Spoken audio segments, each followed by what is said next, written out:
Hello again, it's Frost. I didn't really enjoy my Lance from round one. There were some problems with it that I found really frustrating. I didn't really feel like the Grasshopper was doing anything.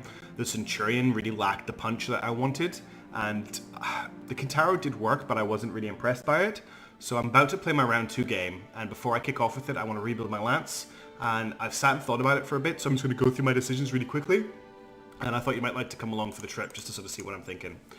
The first thing I'm going to do is bring the Firestarter back into the Lance with Paradise Piloting, because I don't think anyone could argue if you watched the first video just how good he was. He pretty much won me the game by shutting down the King Crab, and the fact that he's got Ace Pilot means that he can move, shoot, then move, which is just great.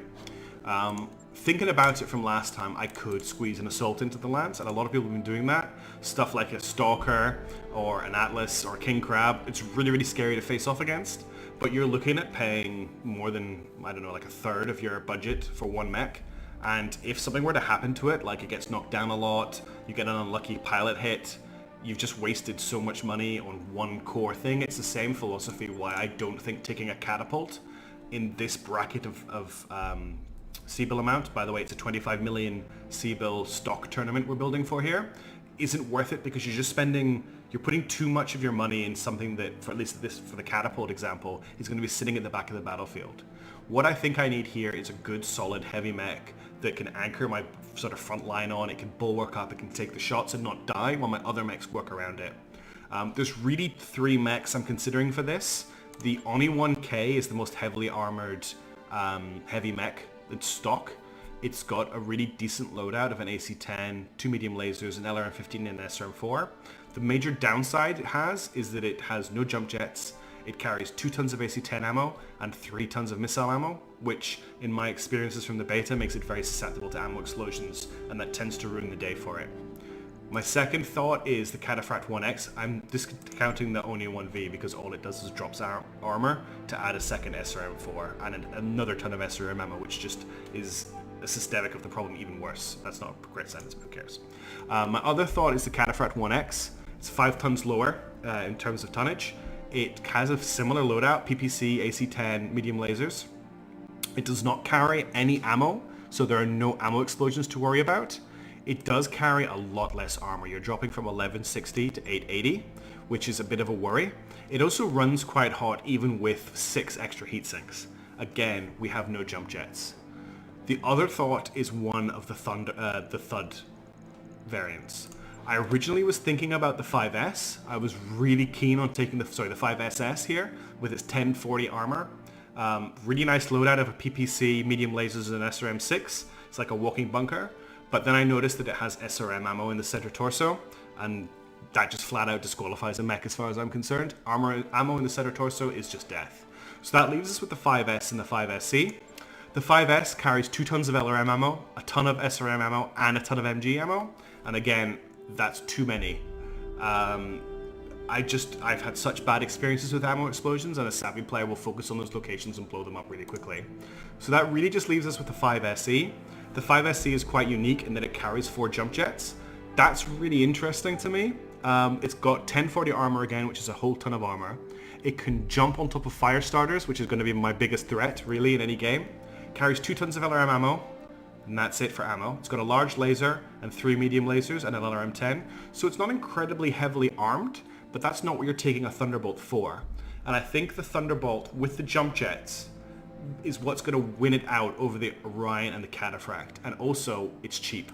So I'm going to bring the Thunderbolt in. I think that's my lock-in for a heavy mech. What I could do here is maybe take a second heavy mech and a light mech. Or I could take a medium. I desperately want another mech with jump jets, because I want to be able to death from above fire starters. It's the best way I can think of to kill them. You don't need to worry about the evasion to hit them with a death from above attack. You just need a decent piloting skill. And the medium mech I'm thinking about is the Wolverine. Battletech's, this game in particular, is a bit funny in that it's really heavily loaded towards 55-ton mediums, which are essentially pocket heavy mechs. The mediums do stretch to 40, 45, and 50, but especially the 40-ton mediums are not very heavily represented. So you're seeing a lot of really good 55-tonners. The Griffin's a good mech. The Kintaro's a good mech. The Shadowhawk is a really great chassis, but a terrible mech. The Wolverine is an interesting option though, because it mounts almost max armor for the chassis. And the Wolverine I'm thinking about is the Wolverine 6R because it's got those 5 jump jets. It's got an AC5, so there's a bit of stability damage there. It's got an SRM6. So it's not super heavily armored. You could argue that maybe a Shadowhawk 2D is even more is better armed than it. The Kintaro is way better armed with it, with its 880 armor and all of the SRMs. But the Wolverine gives me a lot of versatility, so I'm going to slot that in as my second mech. This leaves me with about 8 million Seabos to play with. So one thing I could do is take a Kintaro. That puts me just under. And I think I want to do that because the Kintaro is not... It didn't really shine for me last time, but I didn't think it really got the chance to. I'm going to put Ozone in the Kintaro because I want the extra evasive pip when he's moving up, and I want the bulwark when he's shooting.